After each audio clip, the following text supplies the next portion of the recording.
one great American woman never ceases to study the international scene.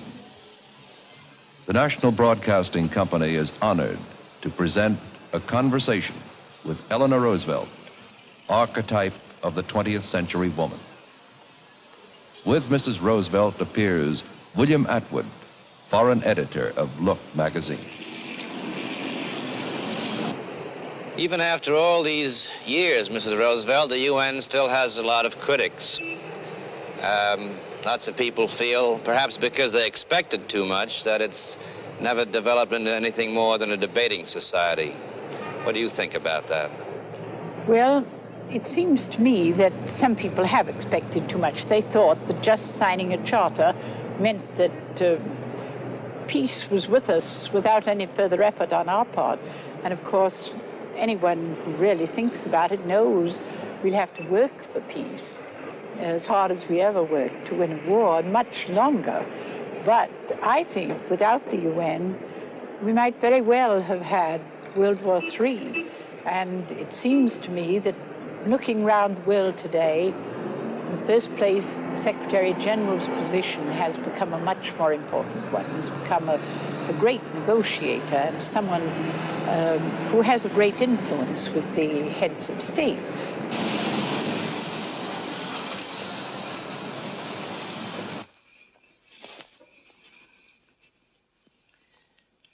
Well, Mrs. Roosevelt, we've been outside looking at the changes in the landscape along the East River, and you've seen a lot of changes, not only in the American landscape, but in the American life and society during this past half century.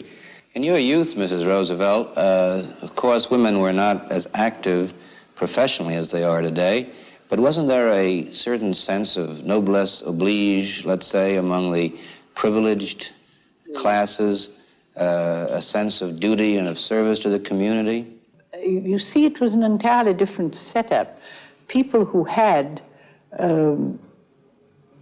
certain advantages of birth and of money and so forth had an obligation to be kind to the poor.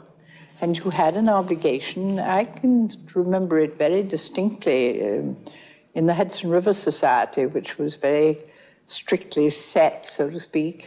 My mother-in-law had a great sense of obligation, but it was the obligation that my grandmother also had.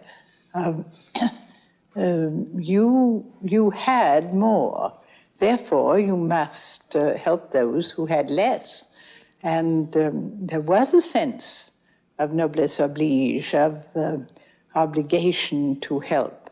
But it was all on a different basis. There was no sense that people had a right, which was inherent in them as people, to have a decent opportunity to live decently and to have the opportunity for their children to grow up strong and healthy and have opportunities to develop to the maximum of their abilities. That, of course, as an inherent right, had never crossed their minds. But as I remember, in your youth, you yourself were not too sympathetic to women's suffrage. I took no interest in women's suffrage at all until after I was married, and my husband was in favor of women's suffrage, and I had a lot of little children, so I was not very active, but finally I was persuaded that women's suffrage was something that one needed to obtain many of the things that I already believed in, but that had not thought of at all, because I was not brought up. It sounds odd, but my mother's family was entirely outside of politics, and I was brought up by my mother's mother, my maternal grandmother, and I had no particular ideas that were political at all, but I did, of course, take an interest in my uncle, Theodore Roosevelt, but it was a very distant and unpolitical interest. I knew that he was in politics, but I think I hardly would have known what it was to be either a Democrat or a Republican in those days. Well, that's something that's intrigued many people. inasmuch as nearly all the Roosevelts, if not all, were Republicans in those days, how did you become a Democrat? What induced you to... Oh, no, you're quite wrong. They were not. Originally, the Roosevelts were all Democrats. Then in the Lincoln Civil War days, most of them became Lincoln Republicans. I see. And then the Theodore Roosevelt stayed Republicans. My husband's family went back to its original Democratic affiliations, and even Theodore Roosevelt's father, Theodore Roosevelt Sr., his brother went back to being a Democrat. And you will find that most of the Roosevelts of that day went back to their early affiliations. Do you think that Teddy Roosevelt would be a Democrat if he were alive today? Oh, I haven't any idea. But he, of course, if you remember, made a great many enemies in the Republican Party of his day. The same type of thing was said about Theodore Roosevelt as later was said about my husband. People remember him and his vigor, his energy, his advocacy of the strenuous life. Do you remember him as being this kind of man? Did he live up to this reputation for boundless energy? Oh, yes, he was very active. Of course, as a young man, he went out and had a ranch in the Dakotas, and he lived there a very strenuous life. And he loved sports. He loved shooting. He loved any kind of exploration. You remember how many trips he went on just to find new lands and see new areas of the world. So that I think he had the kind of explorer spirit, and to do that you have to have stamina and you have to have vigor.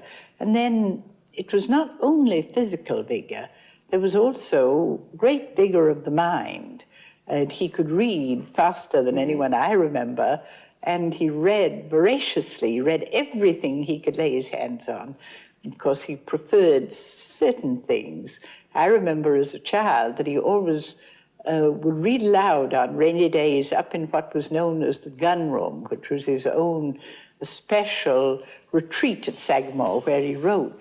And he would read to the assembled children the old Norse sagas, and which would fit into his particular liking.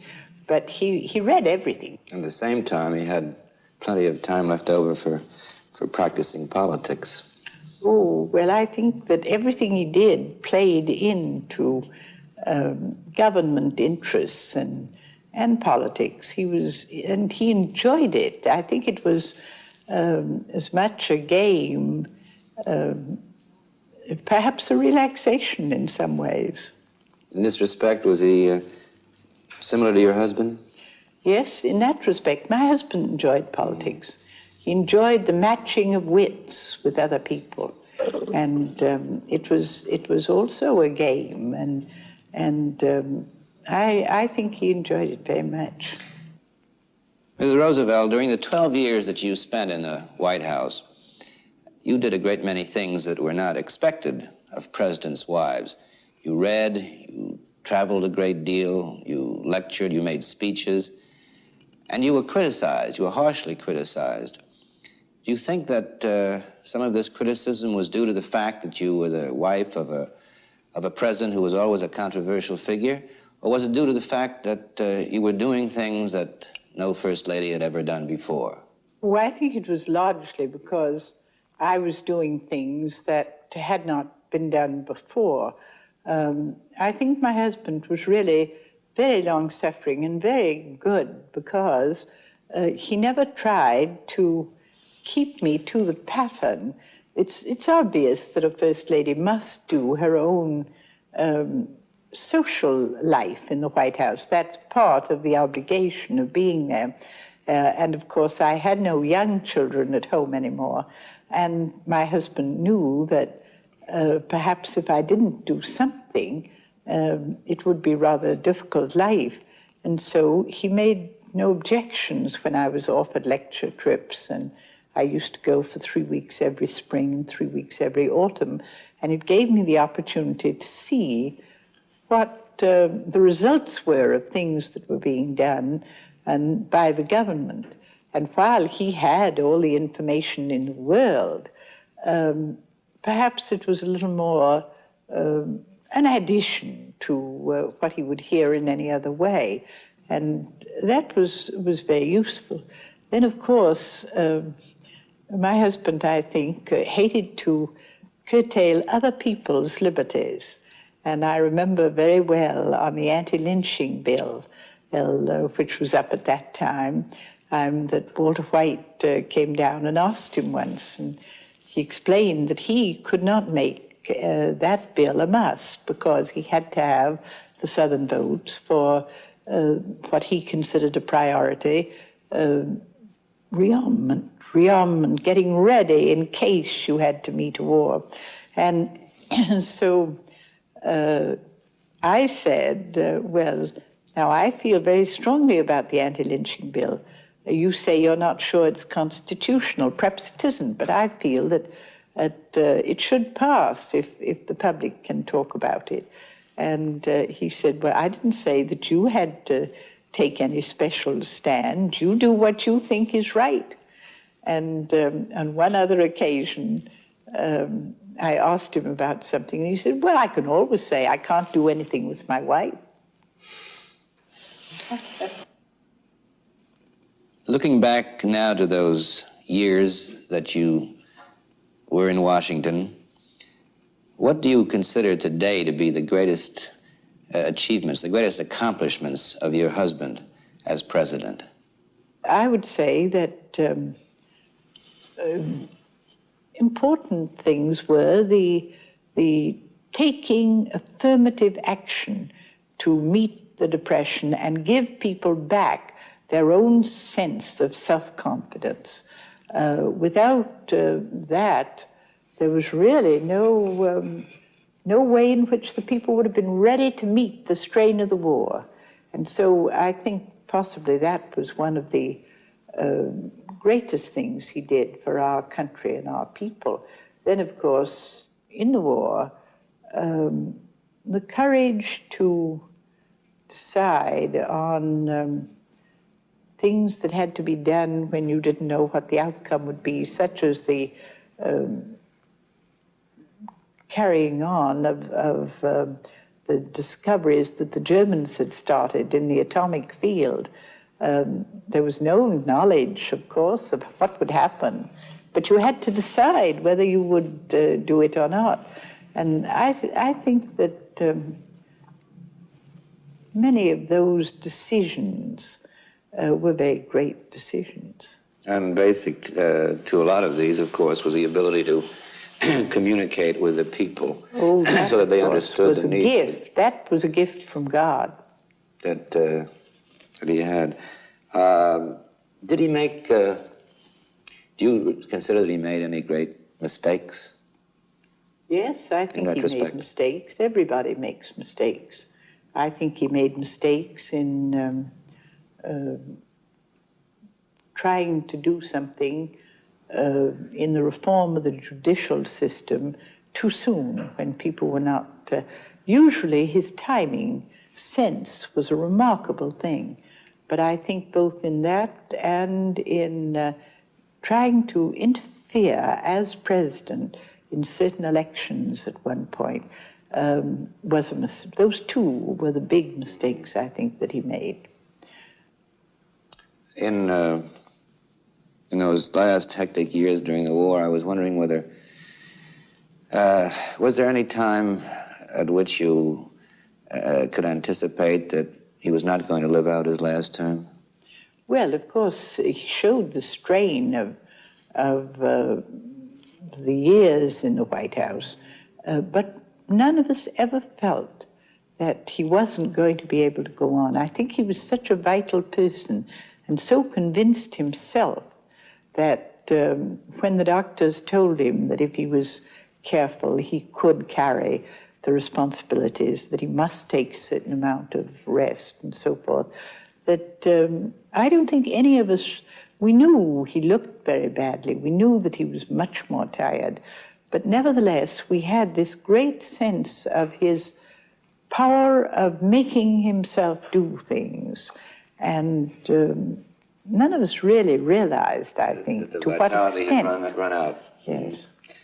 Mrs. Roosevelt, during that spring of 1945, many people close to the president, including yourself, apparently did not realize that he had finally run out of his inexhaustible vitality.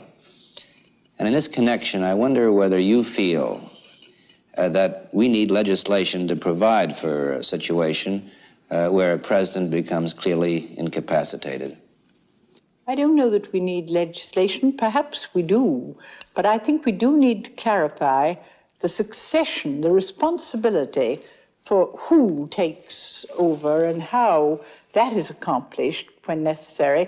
And then it's the question of who decides when a president is incapacitated. I think it must be a group of doctors, if possible doctors, that have absolutely no political taint of any kind, and who have the confidence of their own profession and of the public that they cannot be influenced in any way.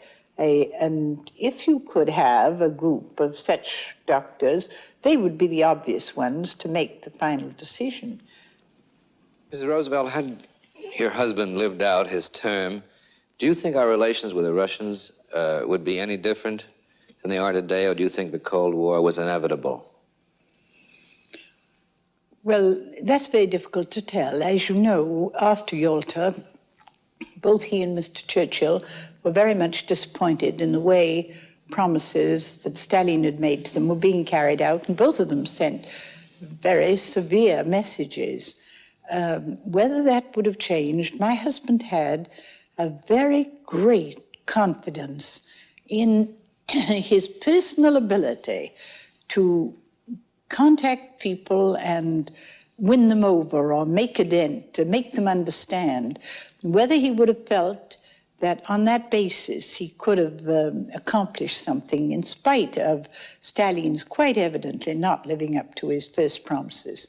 I don't know. Yes, and many people feel that they are making more headway in the world with their views than we are with ours. And I was wondering whether you felt that way and whether you thought that, say, a generation from now, the Soviet way of life or way of looking at life will predominate, or whether the democratic way will predominate. Well, I am hopeful that we, particularly if we go there in sufficient numbers and intelligently enough, will realize that in the first place they are selling something that actually doesn't exist, because they are selling to uncommitted nations their material successes, and they're selling those to people to whom material successes along those lines are enormously important.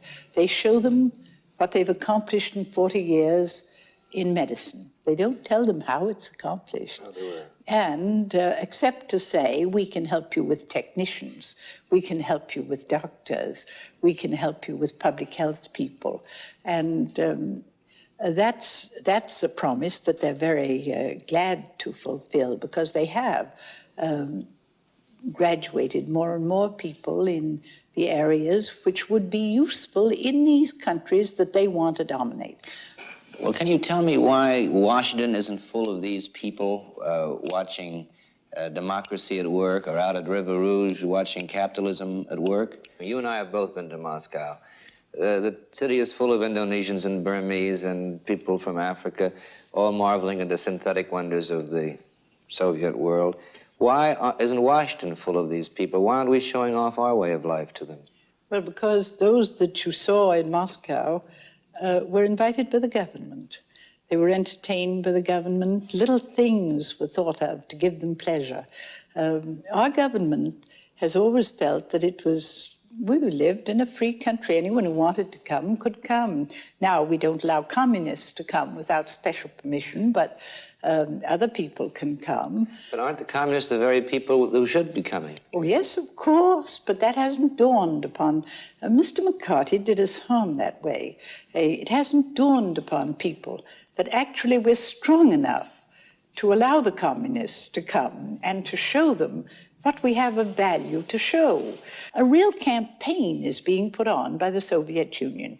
They invite people, they entertain them, they provide them with young and attractive interpreters who come out of their universities and have had the chance to learn any of the languages they want, because in their language institutes they teach 43 languages. And as you know, you remember that the first 3 rows in every place of entertainment in the Soviet Union are kept for sale to foreigners. Right. And of course, government-invited guests get those best seats. But anyone can come off a plane, and if they're a foreigner, they can buy the best in the first 3 rows of the house for anything. For opera, for ballet, for whatever is good. Well, now, these are very pleasant things. It's sort of an irony, isn't it, that we who really cultivated this art of salesmanship, and we've been able to merchandise everything from soap to even to presidential candidates, that we're being beaten at our own game, really, by the Russians. Well, I think one reason is that, of course, this requires the cooperation of Congress. For the government to invite people on this scale means Congress has to participate. And Congress does not believe what I believe. I believe that the people of this country not only would understand, but could understand the need. But Congress doesn't think so. Do you feel, Mrs. Roosevelt, in your conversations with the Russians at the UN and in the Soviet Union, that they have given up the idea of war as an instrument of policy? I think they've ruled out a nuclear war for the simple reason that they realize that they couldn't, with one blow, wipe out all possibility of retaliation. And they know that if there was retaliation, they would be as much hurt as we would be. And they want a world that is a going concern.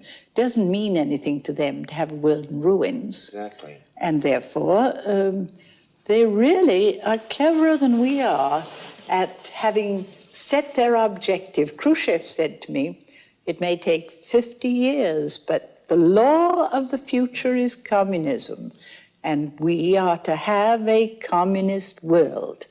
Now, if you're that convinced, and he said it with great conviction, and you've decided that you're going to do it, not through war, but through other ways, then you put all your thinking into how it's to be done. Now, we never think to tell our young people anything like this. We don't make them feel that this is part of a great undertaking to keep the world a non-communist world. Part of living in the mid-20th century, really. Yes. In this contest for men's minds that we've been talking about, it does seem that we've been outwitted for a good many years by the Russians. I don't mean just we in America, but the West. And this raises the question of whether there's been a crisis of leadership in the West. If you look around, you'll see that the really big leaders, the Churchills, the Adenauers, the Nehrus, are getting old, and there don't seem to be younger men coming up and taking their place. I wonder if you have any thoughts about this. I think there are, particularly in this country, some big leaders developing, and but they're still young, and we have the drawback in this country of having only lately come to a position where maturity is required of us. For a great many years, Great Britain had it, and now we suddenly find ourselves, instead of putting all our energies into developing our own country, to have to put our energies into still solving our own problems, but in the context of the world's problems. And that's something new for us. And our young people who are now in the leadership field are still struggling to get a world point of view, a real knowledge of the world as a whole, and to see every problem as it comes up in its relation to the rest of the world, and what will happen? That's very hard for a young nation still to see and accept. And I think that's our difficulty in leadership. Now, it isn't in the countries of Europe, but those countries were very much hurt in the war, in the generation that now has come to leadership. Many of the men were in concentration camps. Many of the men suffered physically and mentally and spiritually. And it will take time for a new generation, really, to grow up that has the self-confidence needed for leadership. Would you, Mrs. Roosevelt, urge young people in their 20s, say, to enter government service at this point? Well, there was a point a few years ago where I emphatically would have said no, because I thought that we had lost our sense of really wanting people to think freely for a while. This was the McCarthy period, so-called period in American history. But now I would say yes again.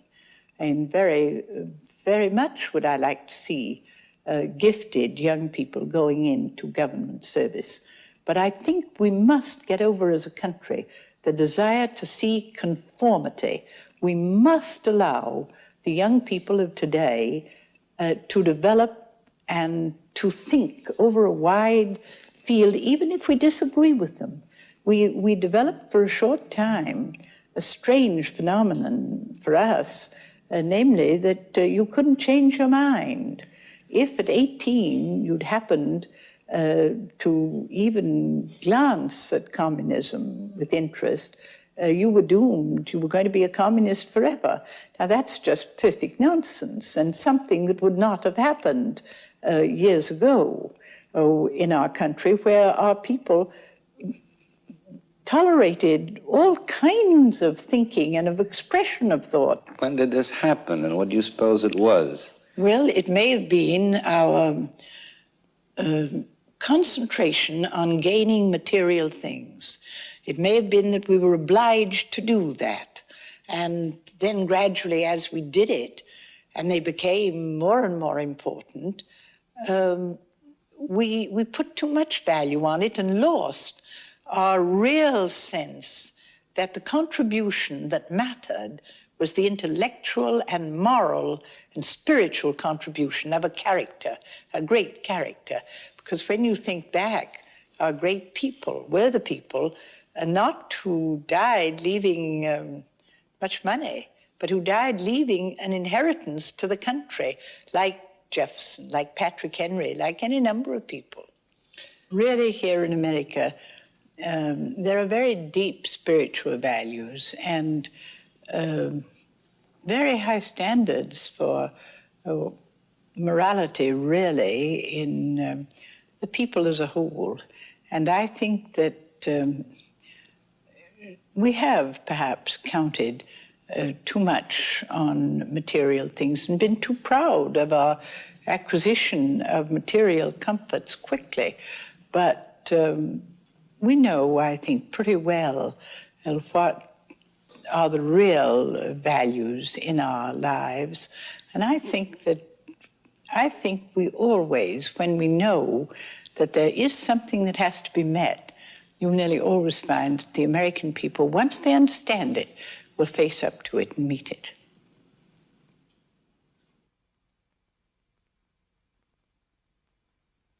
The National Broadcasting Company has presented A Conversation with Eleanor Roosevelt. With Mrs. Roosevelt appeared William Atwood. The conversation was filmed in the Carnegie Building, which overlooks the United Nations.